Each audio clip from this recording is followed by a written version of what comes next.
Hola, ¿qué tal? Soy Roque Chávez desde México, tu país hermano. Venimos viendo una serie titulada Conflicto y Valor. Conflicto porque nos habla de una batalla que viene desde el mismo cielo. Inició entre Satanás y Cristo y no ha terminado. Fue expulsado del cielo y el pleito, la guerra, fue trasladada a este lugar, a este planeta llamado Tierra. Y pensamos que nosotros somos quienes estamos librando este conflicto, pero realmente es Jesús. ¿Recuerdan cuando se le presenta el ángel a Gedeón y le dice, Jehová es contigo, varones forzado? Dios está en cada uno de sus hijos que entran a este conflicto, los llena de gran valor y los ayuda a salir victoriosos. Hay personas que prefieren hacerse del lado del enemigo. En esta historia, a la luz del plan de la redención, veremos al rey Acab, veremos a Elías, veremos a la reina Jezabel y aprovecho y les digo, vemos una relación ilícita, un hombre que es un rey uniéndose a una mujer o a una iglesia, una profetisa, en una relación ilícita iglesia y Estado. Y aprovecho también para mencionar aquella viña, la viña de Nabot, que el rey Acab la quería, que era una herencia, y le dijo, véndeme tu viña. ¿Para qué quería la viña? ¿Le gustaba la viña? ¿Le gustaban las uvas? No, porque quería sembrar hortalizas, quería destruir la viña. La Biblia dice, compra la verdad y no la vendas. Las 5 vírgenes fatuas le pedían aceite a las 5 vírgenes prudentes. Generalmente vemos este acto desde el punto de vista de cuando una persona demasiado tarde está buscando ponerse en armonía con Dios. Pero hay algo más profundo todavía ahí. La respuesta de las vírgenes fatuas es no, porque no nos falte a nosotras y a ustedes o a vosotras. Quiere decir que había un plan, que las vírgenes fatuas no era tanto que desearan el aceite, sino que querían dejar sin aceite a las vírgenes prudentes. Esto era lo que quería hacer el rey Acab, destruir la viña. No le interesaba la viña, quería destruir la viña. Y entonces, para poder quedarse con la viña, la iglesia Jezabel le dice al Estado, tú tienes poder. Se une la iglesia con el Estado, lo que tú digas se tiene que hacer. Matemos a Nabot y quitémosle la viña.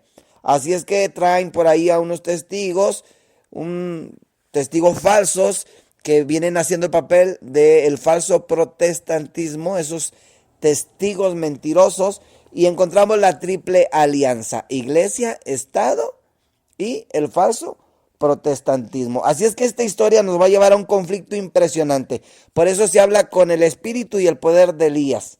Y vivimos en una época en la que Dios requiere Elías. Elías que no tengan miedo llamar al pecado por su nombre, cuya predicación sea una predicación llena de verdad. No sermones que solamente arrullen al oyente, no, sermones que nos hagan ver nuestra condición, que se reprueben los pecados, los errores de la época. No importa que se despierte la oposición. Hay que hablar correctamente, pero hablar correctamente no quiere decir que vamos a esconder la verdad. A Elías se le acusó de turbar a Israel, a Jeremías se le acusó de ser un traidor, a San Pablo de ser un profanador del templo. A los hijos de Dios se les acusa de sediciosos, herejes, cismáticos, todo por reprobar los pecados de la moda. Leamos lo que dice Primera de Reyes 16:30 al 33. ¿Qué registran las escrituras sobre las acciones del rey Acab y la nación de Israel? Bueno, la Biblia dice, reinó Acab, hijo de Omri, sobre Israel en Samaria 22 años. Y Acab, hijo de Omri, hizo lo malo ante los ojos de Jehová, más que todos los que reinaron antes de él, porque le fue ligera cosa andar en los pecados de Jeroboam, hijo de Nabat. Y tomó por mujer a Jezabel, hija de Etbaal, rey de los Sidonios, y fue y sirvió a Baal y lo adoró, e hizo altar a Baal en el templo de Baal que él edificó en Samaria. Hizo también Acab una imagen de acera, haciendo así Acab más que todos los reyes de Israel, que reinaron antes que él para provocar la ira de Jehová, Dios de Israel. Vean cuántas tonterías. Primero, fue peor que todos los que fueron antes de él. Quiere decir que el mal se va alimentando, la apostasía se va incrementando y llega a un punto en que vemos algo tan espantoso, pero que no fue obra de la noche a la mañana, fue el producto de años de apostasía. Este hombre se casa con una mujer, Jezabel. Esta mujer dice ser profetisa. Y si buscamos en el periodo de las 7 iglesias, encontramos a Jezabel en el 4.º periodo, que es el periodo de Sardis, Éfeso, Esmirna, Pérgamo, Tiatira, el periodo de Tiatira. En este periodo encontramos a Jezabel. Y bueno, aquí Jezabel proveía el culto a Baal. Este rey, unido con la iglesia, hace un templo a Baal, hace altares a Baal, hace una imagen de acera, y esto lo encontramos en este periodo de Tiatira, que es el periodo del papado, y encontramos que el papado retoma el tema del santuario.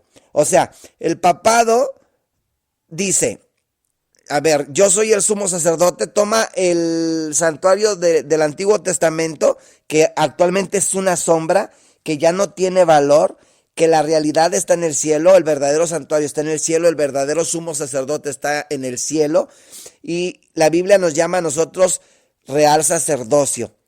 Trabajamos de la mano de Dios desde aquí, desde la tierra, pero el papado dice, no, yo soy el sumo sacerdote, mis siervos, mis compañeros de trabajo, por decirlo así, son sacerdotes, y bueno, él dice que el templo, que el lugar sagrado está allá en Roma. Esto fue lo que pasó aquí en esta historia, por eso les digo que vemos una historia donde se une la iglesia, el Estado y el falso protestantismo.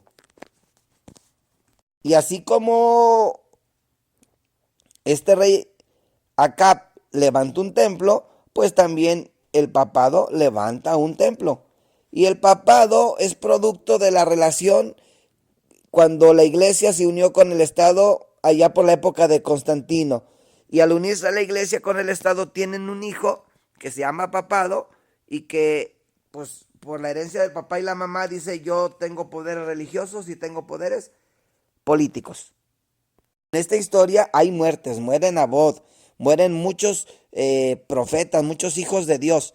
Y en la historia final que está representando esta escena, habrá también muertes, habrá conflictos, habrá Elías que no tendrán miedo, que no serán cobardes, habrá reyes Acab, habrá Jezabeles, habrá personas, habrá quien por miedo, por conveniencia, cede a sus intereses que a defender la verdad. Este rey, en su ceguera espiritual, en su apostasía, levantó altares en diferentes partes, erigió altares paganos, dice, en muchos altos, y casi todo Israel seguía en pos de Baal.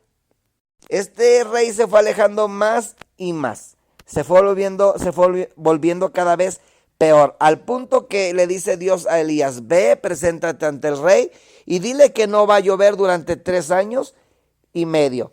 Elías le dijo a Dios, Señor, manda castigos a Israel. Si no entienden con palabras, con consejos, como dice en la iglesia de la Odisea, yo reprendo y castigo. El Señor manda mensajes. Si la iglesia no entiende, entonces vienen los castigos. Elías pidió, manda castigo, Señor. Y siendo un hombre, dice aquí, Elías era hombre sujeto a pasiones semejantes a las nuestras, pero él oró fervientemente para que no lloviese, y no llovió sobre la tierra por 3 años y 6 meses. Entonces Elías Tisbita, que era de los moradores de Galaad, dijo a Acab, vive Jehová Dios de Israel, en cuya presencia estoy, como viene en el nombre de Jehová, como viene haciendo el papel de un profeta, porque es un profeta, entonces habla en términos del Espíritu Santo, que es el que está delante de la presencia de Dios. Por eso dice, vive Jehová, Dios de Israel, en cuya presencia estoy, que no habrá lluvia ni rocío en estos años, sino por mi palabra. Es el Espíritu Santo el que decreta las cosas, es el Espíritu Santo el que da la orden. El instrumento solamente es un instrumento de cuya boca salen las palabras del Espíritu Santo, las palabras de Dios. Y las personas piensan, por ejemplo, que atacando los libros del espíritu de profecía, que quitándoles porciones, adulterando los escritos, dijo la hermana Elena G. de Guay, si leen algo que no esté de acuerdo con la Biblia, yo no lo escribí. Piensan entonces que por adulterar ciertas porciones ya no se va a cumplir lo que está escrito. No sé qué es lo que sienten quienes lo llegan a hacer. Quienes adulteran, quienes mochan, quienes violentan estos escritos. Fíjense que una tierra, obviamente, después de 3 años y medio que no llueve, cuenta la historia que se levantaban torbellinos, así como sucede en el desierto, en los lugares áridos. Es tan sofocante el polvo que se vuelve asfixiante, lastima los ojos, no te permite ver, el respirar se vuelve difícil, desaparece la vegetación, los árboles se quedan pelones, sin hojas, secos, todo es árido. Así se vuelve la vida de una persona cuando el Espíritu Santo ya no está más en ella. El Espíritu Santo está haciendo una labor en cada uno de nosotros. Si jugamos con el Espíritu Santo, si jugamos con la verdad, porque Dios dice, te crees rico, crees que no tienes necesidad de nada y no te das cuenta que eres un pobre, un miserable, un ciego, un cuitado y un desnudo. Si no entendemos, el Espíritu Santo se va a retirar, se va a volver nuestro enemigo y vamos a quedar así como una tierra árida. Elías miraba los ríos, los bosques imponentes, la vegetación tan exuberante y parecía imposible que fuera a convertirse en un desierto. Y nosotros llegamos a pensar que es imposible que con tanta luz, con tanto conocimiento, con tantos privilegios, nos puede llegar a pasar lo mismo. El mensaje es, arrepiéntete las cosas como son o dejará de llover en tu persona, en tu vida y te vas a volver seco y árido.